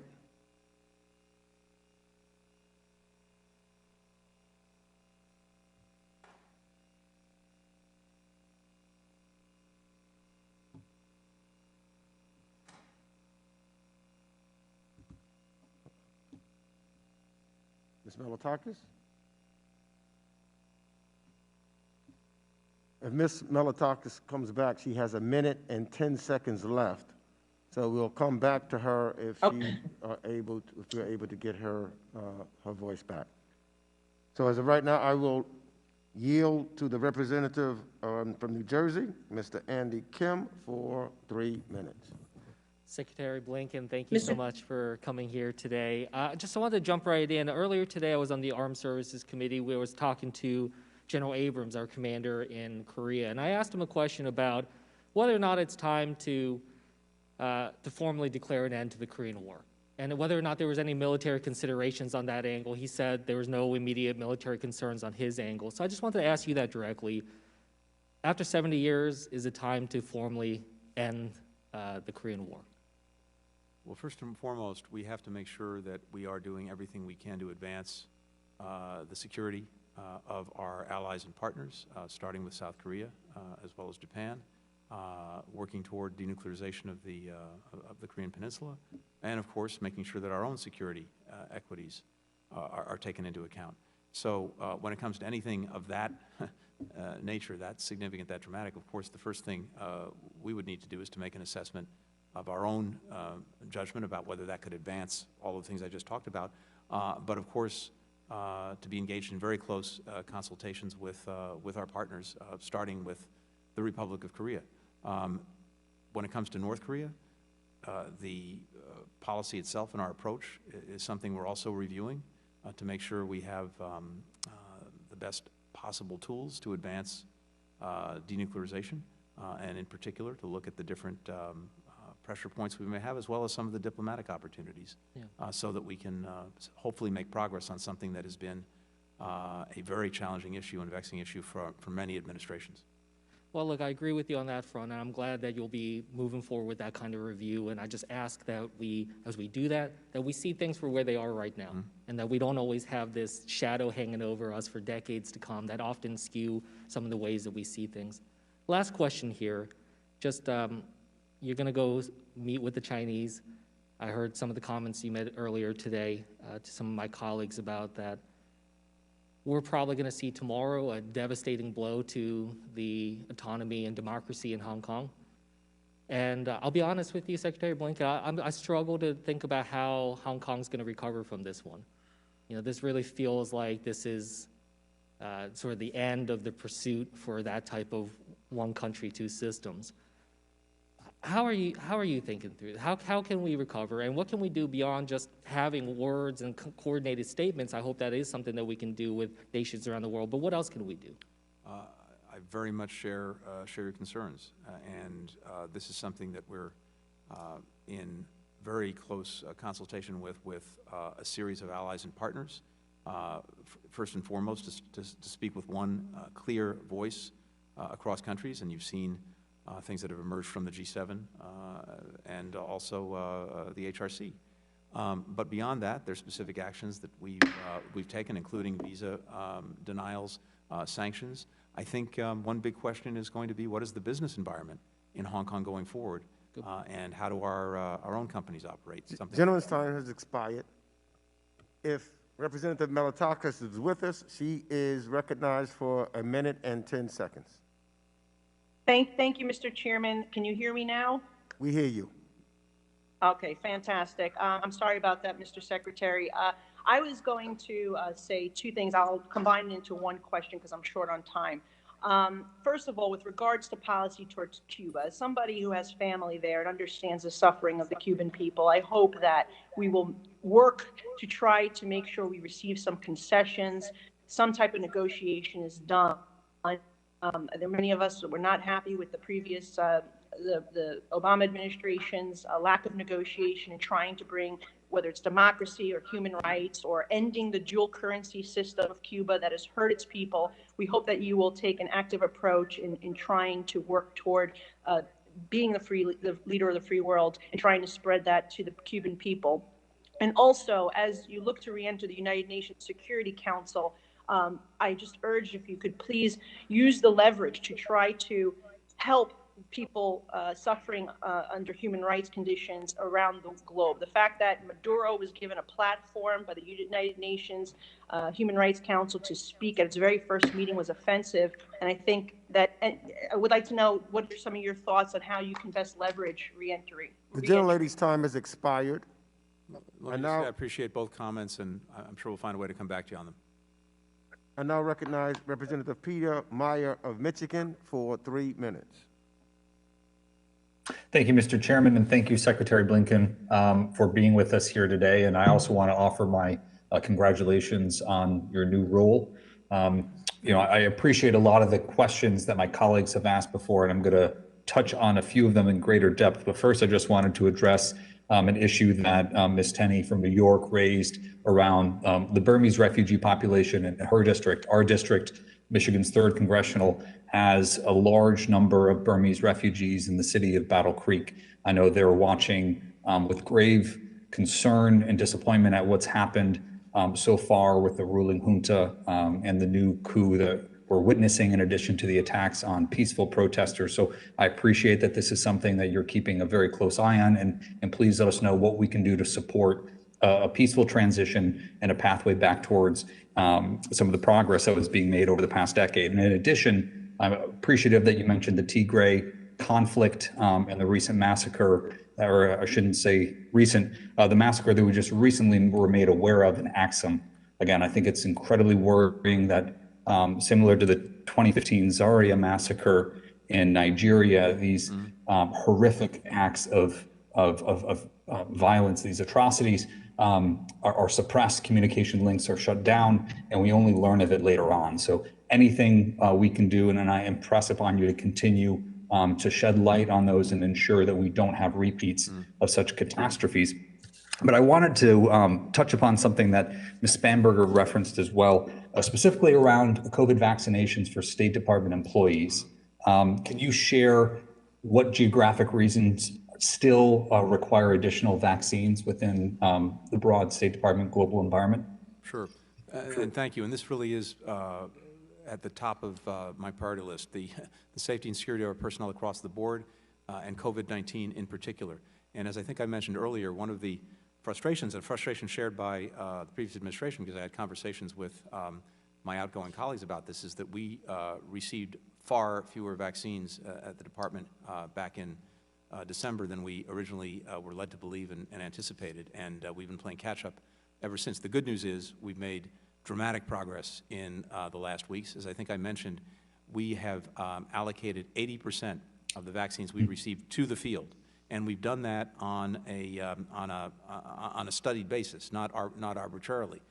We've looked at where the most urgent need was. We've looked at the different factors involved, including where we had the greatest concerns, the greatest risks, and we've allocated them accordingly. I'm very hopeful that we'll be in a position to get everyone in the very near future. The other thing that we've done is we've made sure that our entire workforce knows what we're doing, that we have real transparency in terms of the policy in getting vaccines and getting people vaccinated. So we've been sharing that information on a weekly basis with the entire workforce. Thank you, Mr. Secretary. And I'm out of time, but just wanted to emphasize, I think Pakistan is the only special incentive post that is yet to receive vaccination. So I'd appreciate it if that could be prioritized. Thank you, Mr. Chairman. I yield back. I now recognize Representative Chrissy Houlihan from Pennsylvania for 3 minutes. Thank you, Chair. I appreciate the time to talk, and I just wanted to start by saying, before I get to my questions, I wanted to correct some of the false information that was made earlier about the UNFPA or the United Nations Population Fund. To date, there has not been evidence that the UNFPA supports coercive abortion or involuntary sterilizations. And several evaluations by the U.S. government and other groups have found no evidence of direct engagement by UNFPA in such activities in China or elsewhere. In years when a determination has been made that UNFPA violated Kent Caston, the U.S. government has stated that the determination was based on its conclusion that the UNFPA support to or partner with the Chinese government for other population and reproductive health activities, and it was sufficient grounds for invoking the amendment to withhold funding. The UNFPA does not promote abortion as a method of family planning or fund abortion services. And I personally led the charge here in the U.S. House to renew U.S. funding for UNFPA because of the critical role that it plays in saving lives of women around the world. And I know that President Biden has already begun the process of resuming that funding. So my question to you, sir, is what more could the United States be doing to lead on issues of global gender equality? And how is the State Department incorporating gender analysis into its policymaking process? This is something that is central to our work and to our actions. One of the things we've institutionalized in recent years is a very senior official to advance global women's issues, and we'll be naming someone to that post, I hope shortly. We just celebrated, as you know, International Women's Day. I was very honored to be able to help designate awards to extraordinary women of courage around the world with the First Lady at the State Department. But that also had, I think, the purpose of shining a strong spotlight on issues of gender, particularly when it comes to advancing peace and security, as well as, of course, to protecting the rights of women and girls around the world. So this is central to the State Department's mission, and we have a very senior person and team dedicated to doing that every single day. Thank you. I really want to emphasize the importance of health and reproductive health in women and girls, and their livelihoods are certainly depending on their health being there. You certainly can't grow and thrive and create the opportunities that we want and expect of women all over the world if they are not alive to seize those opportunities. And so I'm really grateful to hear that this administration will be working on issues of health and reproductive health as well. So thanks, and I yield back. Gentlelady yields back. I now recognize Representative Young Kim from California for 3 minutes. Thank you, Chairman Mix, and thank you, Secretary Blinken, for joining us today. There are a lot of policy issues we can discuss, but I would like to focus on a few priorities in Asia. First, on Taiwan. For decades, Taiwan has been an invaluable security and global health partner to the United States. And given the numerous contributions to the international community and strong democratic system, it should be clear to everyone today that Taiwan deserves a seat at the table like the WHO, to share with the rest of the world about its expertise. So I would urge the Biden administration to also push for Taiwan's inclusion in the upcoming Democracy Summit that I know you will be participating in organizing, and begin talks for a free trade agreement negotiation as well. So I hope that I can get your commitment to work on this issue. Absolutely committed to working on it. I share your view that Taiwan is a strong democracy, a very strong technological power, and a country that can contribute to the world, not just its own people. Right. COVID is a very good example of that. Exactly. Thank you. Thank you for sharing that. On North Korea, in 2004, Congress passed the North Korea Human Rights Act and created a position for Special Envoy on North Korea human rights issues. But as you know, that position has been vacant since 2017. And this position is critical for coordinating with South Korea on our dealings with North Korea and recognize the promotion of human rights issues to bring it on the front burner. And it's very essential for our national interests and to strengthen an American diplomacy globally and our leadership. So The appointment also, I speak as a Korean American myself and speaking on behalf of the Korean American community, the special envoy is a dire and urgent need given that there are hundreds of Korean Americans that have yet to reunify with their loved ones, long lost relatives in North Korea. So I hope that we will have someone that will be nominated and appointed to fill this position as quickly as possible too. Yeah, it's an issue I feel strongly about and agree with you. Thank you. Also, I'd like to draw your attention on our trilateral partnership with Japan and South Korea. As you know, this relationship between Seoul and Tokyo has been sort of at the lowest points in the recent decades. But we need these two allies who are strong allies and partners of the United States to work together effectively in order to carry out our critical intelligence sharing, like GSOMIA on North Korea. So Tokyo and Seoul cooperation is essential to promoting the secure and peaceful Indo-Pacific issues. So I have your commitment on that too. Couldn't agree more. Something I was very involved in when I was Deputy Secretary. And will With continue. The gentlelady's time has expired. Thank you. I now recognize the Vice Chair of the Subcommittee on International Development, International Organizations, and Global Corporate Social Impact, Representative Sarah Jacobs of California, for 3 minutes. Thank you, Mr. Chair, and thank you, Mr. Secretary, for staying so long. It's great to see you, and I look forward to working with you.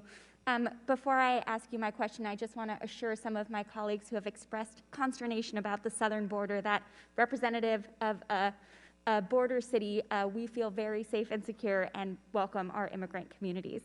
Mr. Secretary, I wanted to ask you your thoughts on what I think is one of the central questions of U.S. foreign policy that often gets in the way of many of our other priorities that you so eloquently talked about, and that's the question of intervention.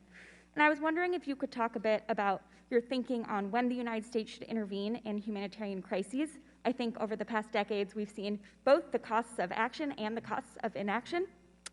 And under what conditions you think we should intervene, and if we don't intervene in a traditional sense, how you would approach the need to uphold our values and responsibility to protect. Well, this is something I wish we had more than 2 minutes to talk about. I couldn't agree with you more. It's one of the most, I think, challenging questions we face, and I think you put it very well. We've seen the costs of doing too much, the costs of doing too little. Here's what I can tell you in the brief time that we have. One, the President is committed to putting diplomacy first in everything we do. That means obviously having the strongest military in the world, because that actually makes our diplomacy more effective, but to making sure that that is a tool of last resort, not first resort. And to use our diplomacy to prevent conflicts, to stop them when they've emerged, and in particular to mobilize other countries, because that's our greatest strength, our ability to do that, to deal with these problems, and in particular humanitarian crises. So that's the first. That's kind of the first response. I think when it comes to military interventions, we have to make sure that again, it's really a tool of last resort. That there's actually a clear and achievable mission, that we can do it on a sustainable basis, and we have the informed consent of the American people. That's where it's most vital, and of course, that's where Congress comes in. So this is an area where we want to work closely with Congress going forward, because otherwise, none of this will really be sustainable. And I think there's a lot of work to do, especially on the foundation of the last 20 years. Well, thank you. As a millennial who's never known a day in my adult life the United States hasn't been at war, I thank you. My last question, quickly, in the national security guidance, or the interim national security guidance, the Biden-Harris administration talks about modernizing the architecture of international cooperation, and I was wondering if you could talk a bit more about what you envision that modernization to look like. Sure. Just very quickly, you know, this architecture that we helped put in place has served us incredibly well over 75+ years. But of course, a lot of it was put in place a long time ago for a very different world, and I think the architecture has to be looked at to make sure it's accounting for the world we live in, not the world we lived in. Thank you. Gentlelady's time has expired. I now recognize Representative Maria Salazar of Florida for 3 minutes. See you. Mike. Sorry. That's 11 seconds out. Mr. Secretary, it's great to meet you. I represent Miami, which is the capital of the Americas and home to thousands and thousands of exiles from all over Latin America. So it's great to be able to talk to you. I want to talk to you about Cuba, Colombia, Venezuela, socialism, and Nicaragua. So that's why I want to use my time effectively. I only need a yes or a no from you. Will you commit to continue implementing the Helms-Burton Law until the Castro regime opens the democratic game in Cuba? Yes or no? And forgive me because I didn't hear which the law? Helms-Burton Law, Libertad Act. Yeah, we're not taking any unilateral actions on Cuba in advance of any consultations with the Congress. We have no plans to take any Is it going action. to continue being implemented? Yes or no? We'll always implement the law. Well, it wasn't for 30 years up until the last administration. Are you going to keep the Helms-Burton Law intact? We will implement the law. Thank you. Will you commit to consult with the Cuban-American exile community before you engage in any type of economic or political speaking or any type of engagement with the Cuban regime? Would you commit to engage with my community before you do? We will absolutely consult and engage with Cuban Americans on anything having to do with Cuba. Thank you. Let's talk to Colombia. You know that 2 months ago, the Colombian media intercepted a dossier coming from Cuba which outlines in detail how Havana was plotting to steal Colombia's presidential election. Well, you were aware of this. I haven't seen that, no. Well, this is coming from a very reputable publication in Colombia. Maybe you will want to see it. In 1 year, Colombia eradicated a record of 130,000 hectares of cocaine. That is 20 times the size of Manhattan. That is 10 times more than the Santos administration killed in 4 years. Do you bless what the Duque administration is doing to eradicate this evil? We do, and we have to do more. And in particular, we also have to help Colombians create alternative livelihoods for people so that they don't get into. Let's go to Nicaragua. Are you concerned that the Nicaraguan opposition will participate in the upcoming presidential election without real guarantees that those elections are going to be free and fair? We have deep concerns about those elections and their ability to be free and fair. And will you consider the possibility of breaking diplomatic relations with Nicaragua and the Ortega regime if that is the case? Well, we have... will you consider the possibility if they steal the elections? We'll always consider any possibility, but our job, our business at the State Department is to continue to find ways to engage countries, even countries with which we have But even if they steal presidential elections, will you... Well, we have lots of countries that we're dealing with around the world that are doing things we find objectionable. Not Nicaragua. You didn't answer my question. Venezuela. Would you consider including Venezuela on the list of countries that sponsor terrorism right now? If it meets the requirements of the law, yes. Well, they engage with Hezbollah. They help Hamas. They are with Iran. Would you consider the gentlelady's time has expired? Law, yes. Yeah, and I have one more question. No, the gentlelady's time has expired. I have... The gentlelady's time has expired. I now recognize... I would love to talk socialism in the Americas. Thank you, sir. The gentlelady's time has expired. I now recognize the Vice Chair of the Subcommittee on the Middle East, North Africa, and Global Counterterrorism, Representative Kathy Manning of North Carolina, for 3 minutes. Thank you, Mr. Chairman. Thank you, Mr. Secretary, for your incredible patience in staying so that each of us could ask our questions. I also want to thank you for your repeated and emphatic commitment that you will work not only to make sure Iran does not obtain a nuclear weapon, but also to address Iran's malign behavior in sponsoring terrorism in the Middle East and around the world. I want to turn to the frightening global rise of white supremacists and anti-Semitism, and it was not lost on many of us that one of the January 6 insurrectionists wore a Camp Auschwitz t-shirt. What role do you see for the United States in combating global violent white supremacists and anti-Semitism? We have to combat both at home, and we have to combat both around the world, and we have to make sure that we are organizing with other countries to do that. And that's something that I place personal importance on. And you will take steps to foster the combating of both of those, both white supremacists and anti-Semitism? Yes. Thank you. Turning to Israel, what role do you see for the United States in fostering a path toward peace between Israel and the Palestinians? 2 things. First, as we talked about a little bit earlier, the moves toward normalization with Israel by a variety of countries, including the United Arab Emirates and Bahrain and Sudan and Morocco, we think are very positive, and we want to build on those. And that's good, good for all countries concerned. It's good for the cause of peace and stability. It's good for economic progress as well. Having said that, those accords and those steps don't mean that the Israel-Palestinian challenge goes away. It doesn't.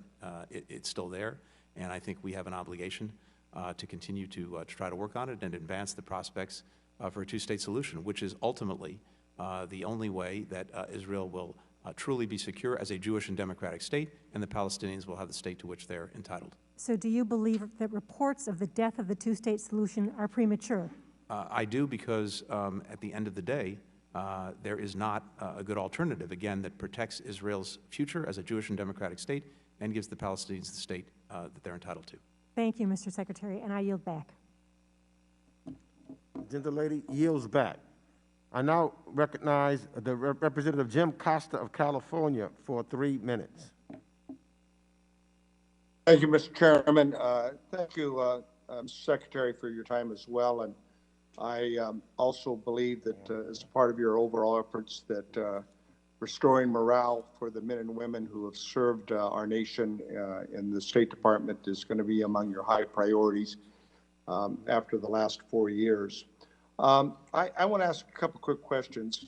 It's been touched upon earlier, but the efforts with regards to the November 8th accord between Azerbaijan and Armenia included resolution of prisoners of war and citizens that are still being withheld by Azerbaijan. I would like you to focus some time to figure out how we might be able to return those per the agreement. And if you could let us know of a plan. We have a group that is trying to put pressure on the Azerbaijans to keep their agreement. Yeah, that would be helpful. I agree with you. I spoke to the Armenian Prime Minister just a few days ago, and this was one of the things that we focused on. In addition to that, the strength of our transatlantic relationship, as I mentioned to you earlier this afternoon, with our allies in the European Union are critical. Your thoughts about how we can let China and Russia know that our allies are more or less trying to get back on the same page as it relates to our adversarial relationship with both China and Russia? Well, I think it starts with the fact that we are and we will be showing up again. We're already engaged virtually and soon in person with our closest NATO partners, with NATO itself, with the European Union, and our individual partners there. And I think you're going to see a very robust agenda, for example, when it comes to NATO, and advancing some of the critical reforms necessary to make sure that NATO is well positioned to deal with the challenges of this time and of this moment, including the Secretary General's efforts to have a new strategic doctrine for NATO in the years ahead. We're going to be very engaged on that, and a full and strong participant in NATO's activities and its leadership.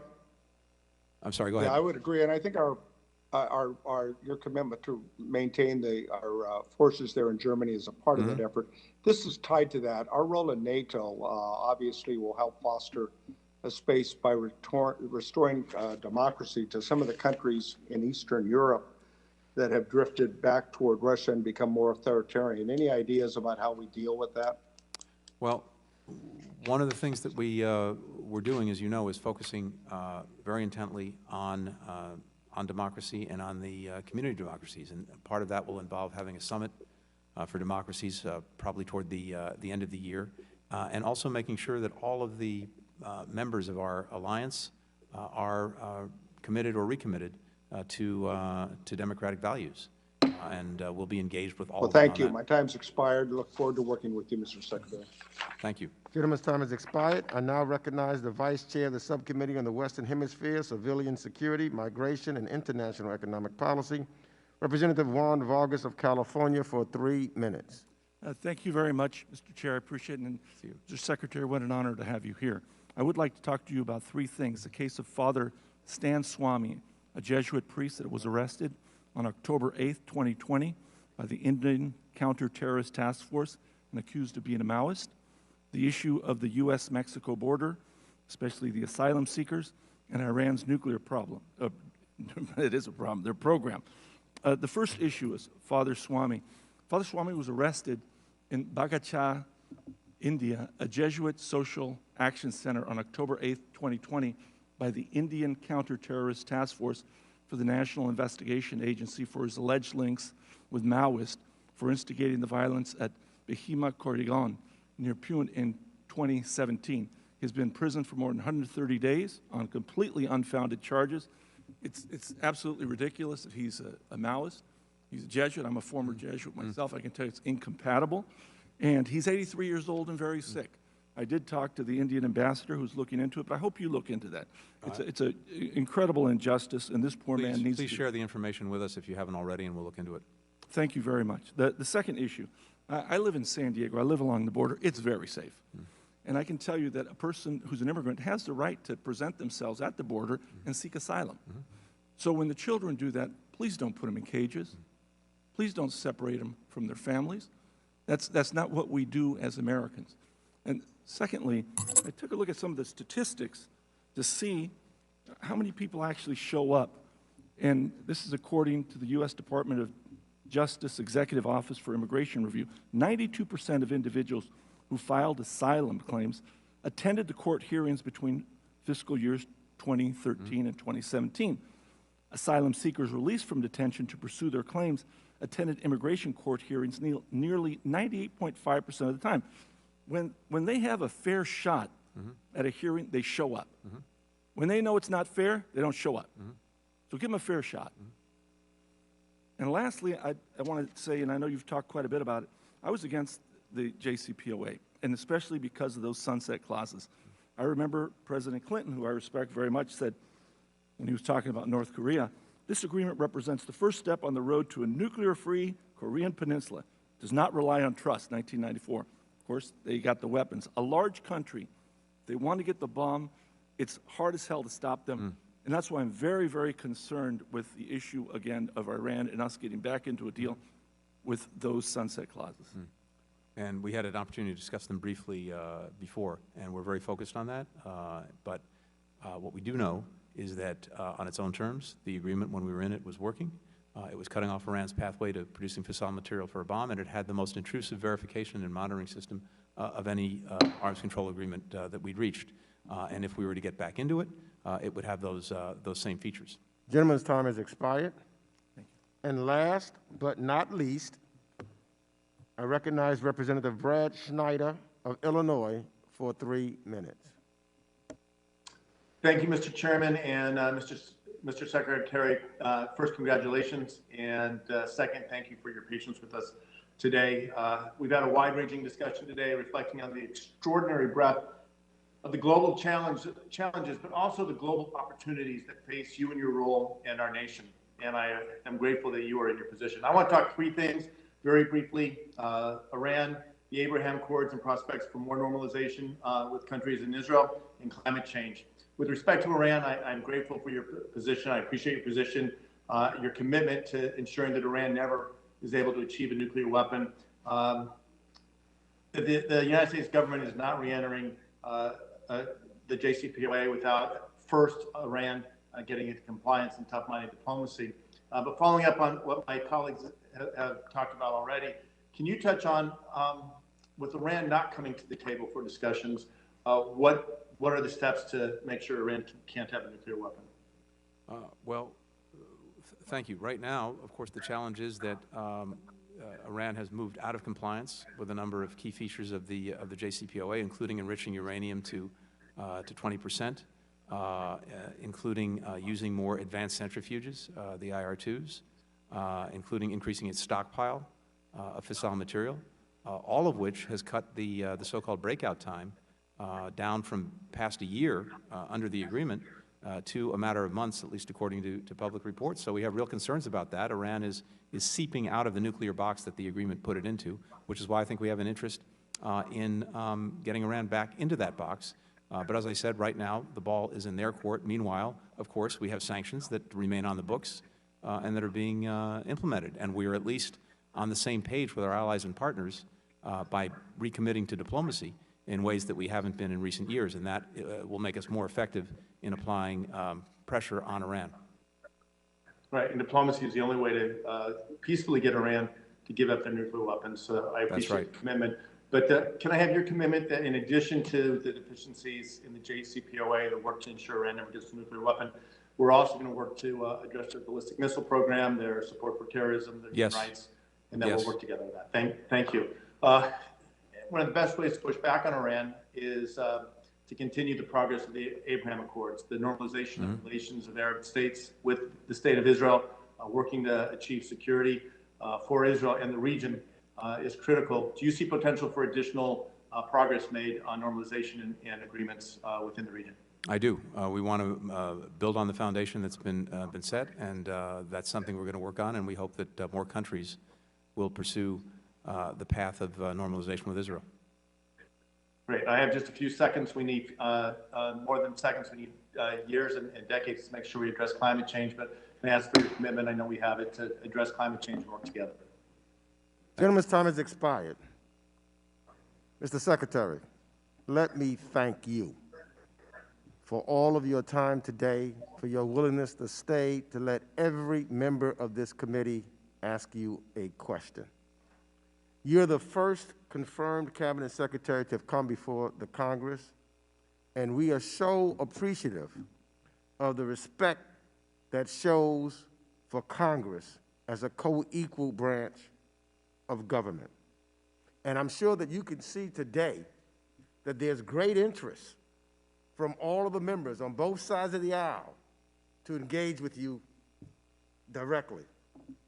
Even you were gracious enough, as opposed to leaving, we had to reduce the time for some of the members, but they all got some questions in. So you know I can't let you leave without asking you to come back again at some time in the within the very near future. So I'm sure, I can tell from the way that you've answered these questions, that you will be able to come back again sometime in the future.